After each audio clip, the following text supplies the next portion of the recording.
SSC GD में पूछे जाने वाले इम्पोर्टेंट जो सिंपल इंटरेस्ट यानी कि साधारण ब्याज का प्रश्न है उसको मैं इस लेक्चर पर डिस्कस करने जा रहा हूं। तो सबसे पहला सवाल है ये, at what rate of simple interest a certain some will be double in 15 years, यानी कि कितने प्रतिशत दर पर कोई सम है जो 15 वर्ष में डबल होगा। यानी कि हमें पूछा गया है रेट निकालने का फॉर्मूला होता है SI into 100 by P into T. यानी कि हम लोगों का प्रिंसिपल यहाँ पर दिया नहीं गया है, अमाउंट दिया गया यहाँ पर डबल, यानी कि 2x हम लोग मान सकते हैं। प्रिंसिपल अगर मेरा x है तो अमाउंट 2x होगा। तो अगर मैं यहाँ पर देखता हूँ तो डिफरेंस कितना है, ये अमाउंट है, ये प्रिंसिपल है। अमाउंट का मतलब होता है मिश्रधन, प्रिंसिपल का मतलब होता है हमारा मूलधन इतना है तो मिश्रधन हम लोगों का डबल होगा। और टाइम हमें दिया गया है 15 वर्ष, टाइम दिया गया हमें 15 वर्ष। तो क्या है, सब जितना भी हमें दिया गया उसको हम लोगों को सिर्फ बैठाना है। साधारण ब्याज, ऐसा का मतलब होता है साधारण ब्याज कितना होगा, यानी कि मैं 100 रुपया डाल रहा हूँ और मुझे मिल रहा है 2x, यानी कि 2x में मुझे x घटाना है तो x आ जाएगा, क्योंकि मैंने पैसा लगाया 100 रुपया और मुझे पैसा मिला 2x, यानी कि डबल पैसा मिला, 1 रुपये से ज़्यादा पैसा मुझे मिला। तो वही जो ज़्यादा पैसा मिलता है उसको हम लोग मानते हैं SI। तो SI की जगह में हम लोगों ने x लगाया, 100 यहाँ पर होगा। प्रिंसिपल यानी कि मेरा जो मूलधन है कितना है, मूलधन है x, और जो टाइम है, टाइम तो ऑलरेडी दिया हुआ है 15%। तो x गया 5 से 3 बार, 5 से 20 बार। तो 3 से हम लोग अगर 20 को करते हैं तो हमारा आ जाएगा 16 2/3% इसका आंसर। तो अब हम लोग बढ़ते हैं नेक्स्ट सवाल की ओर। तो ये रहा दूसरा सवाल। तो चलिए देखते हैं। A certain some is invested on simple interest, यानी कि एक निश्चित मूलधन है जो साधारण ब्याज दर पर निवेश किया जाता है।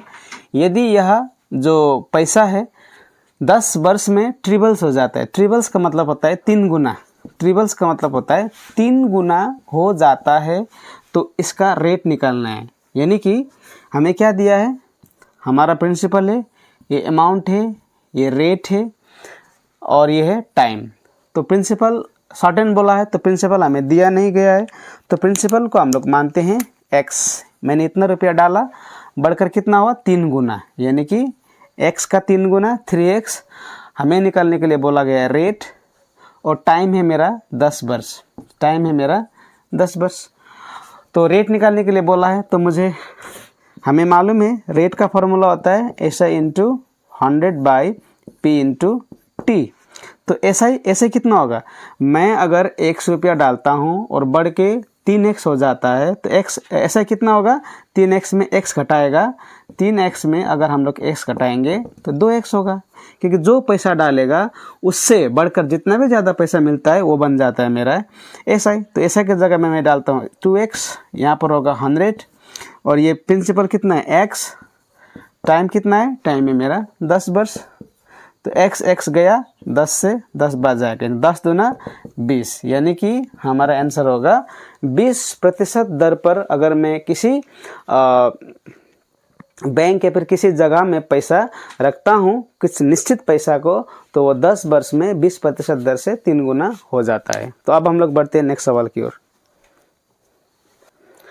तो ये रहा नेक्स्ट क्वेश्चन। तो चलिए जानते हैं, इन हाउ मेनी ईयर्स, कितने समय में यानी कि कितने वर्ष में एक जो मूलधन है वो 3 गुना होगा यदि दर 10% है तो। यानी कि कोई मूलधन है वो 3 गुना होगा 10% दर पर, प्रतिवर्ष 10% दर पर कितने वर्षों में। तो हमें निकालने के लिए बोला गया है टाइम, और यहाँ पर दिया गया है रेट, ये प्रिंसिपल है, ये अमाउंट है। तो टाइम कितना है, टाइम तो हमें निकालने के लिए बोला है, तो टाइम को हम लोग मानते हैं क्वेश्चन मार्क। रेट है 10%, प्रिंसिपल हमें दिया नहीं गया है तो प्रिंसिपल का हम लोग x मानते हैं, और वो कितना गुना होगा बोल रहा है, हमें बोला गया है 3 गुना, तो 3x। अभी निकालना है मुझे टाइम। तो टाइम का फॉर्मूला हम जानते हैं, time is equal to SI into 100 by P into R होगा। अब ऐसा कितना होगा, मैं डालता हूँ 100 रुपया, बढ़ के हो जाता है 3x, तो कितना ज़्यादा होगा, कितना ज़्यादा होगा, 3x में x ज़्यादा होगा 2x, यानी कि अमाउंट को मुझे प्रिंसिपल से घटाना होगा तो 2x होगा। तो जितना ज़्यादा होगा वही तो ऐसा ही होगा। तो ऐसा की जगह हम लोग लिख सकते हैं x गुना 100, और ये जो प्रिंसिपल है, प्रिंसिपल कितना है मेरा x है, और जो रेट है मेरा 10%। अब x गया 10 से 10 बार जाएगा तो 10 दूने 20, यानी कि हमारा आंसर होगा 20 वर्ष। बिल्कुल ही आसान सवाल है ये, और इसी तरह के सवाल के एग्जाम में पूछा जाता है। अब हम लोग बढ़ते हैं नेक्स्ट सवाल की ओर। तो अब हम लोग जानते हैं नेक्स्ट सवाल को। The simple interest at x% per annum for x years will be x rupees on sum of, यानी कि बोला गया है कि जो एक मूलधन है उसमें अगर वो मूलधन को हम लोग देते हैं x% दर पर x वर्ष के लिए, तो साधारण ब्याज जो होता है वो x रुपीज़ हो जाता है। तो हमें निकालना है, सम निकालना है। Simple interest at x% per annum for x years will B इतना, तो सम कितना है, सम निकालना है। तो यहाँ पर क्या दिया गया, रेट दिया है, टाइम दिया है, और यहाँ पर क्या है, ये जो ये SI भी दिया हुआ है। हमें निकालना है प्रिंसिपल, यानी कि हमें निकालना है यहाँ पर सम निकालना है, सम। तो रेट है x%, टाइम भी हम लोगों का x ईयर्स है, और SI भी x रुपये से। अब हमें निकालना है प्रिंसिपल, तो सम यानी कि प्रिंसिपल। तो सम का फार्मूला क्या होगा, SI into 100/T into R। तो SI कितना है, SI तो x रुपये से हमें मालूम है, यहाँ पर दिया हुआ है ऑलरेडी 100, हम लोग यहाँ पर मानते हैं। टाइम कितना है, टाइम x है, रेट भी हम लोगों का x है, तो x गया तो हमारा आंसर हुआ 100/x। तो 100/x जो है ये हम लोगों का प्रिंसिपल। हाँ, जो सवाल है अच्छा लग रहा है तो लाइक शेयर सब्सक्राइब ज़रूर कीजिएगा, और जो भी आपका जो डाउट है, यानी कि अगर आप चाहते हो कि मैं किस टॉपिक पर पढ़ाऊँ, किस तरह के सवाल को अपने चैनल पर लाऊँ, तो उसके लिए आप कमेंट बॉक्स में अपना राय वहाँ पर भेज सकते हो। तो चलिए जानते हैं सवाल को। तो a sum of money amounts to 5200 rupees, जो एक मूलधन है जो 5200 रुपये हो जाता है 5 वर्ष में, और 5680 रुपये यानी कि 5680 रुपीज़ हो जाता है 7 ईयर्स में।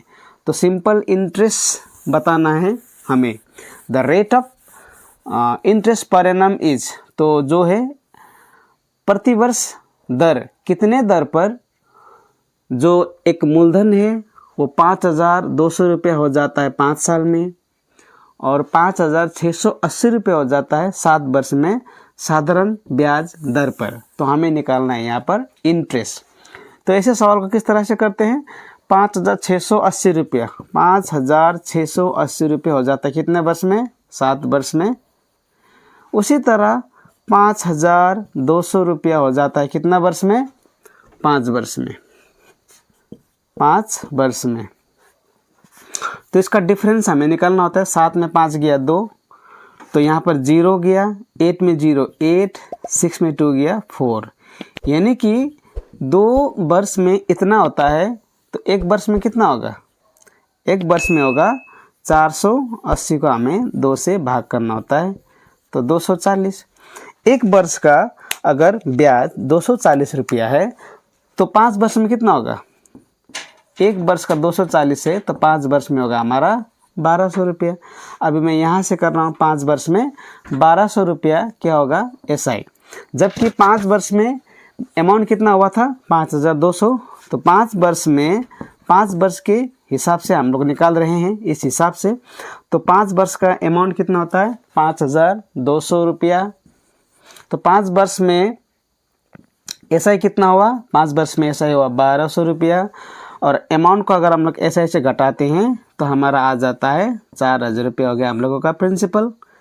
तो प्रिंसिपल आ गया, लेकिन हमें निकालना है यहाँ पर रेट, और रेट का फॉर्मूला होता है SI into 100/P P into T.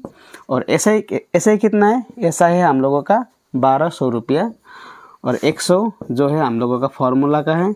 और प्रिंसिपल कितना है, प्रिंसिपल है हम लोगों का 4000 रुपया, जो अभी हम लोगों ने निकाला यहाँ पर।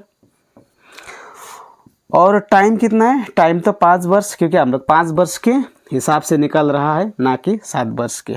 0 गया, डबल 0 गया, ये 0 गया, 5 से 5 दूनी 10, 5 4 20, 4 से 6 बार जाएगा, यानी कि हमारा आंसर होगा 6%। आपको इतना सारा नहीं लिखना है, सिर्फ कंसेप्ट को मैं समझा रहा हूँ, इसलिए इतना लंबा मुझे लिखना पड़ रहा है, नहीं तो इसको देखते ही आप आंसर निकाल सकते।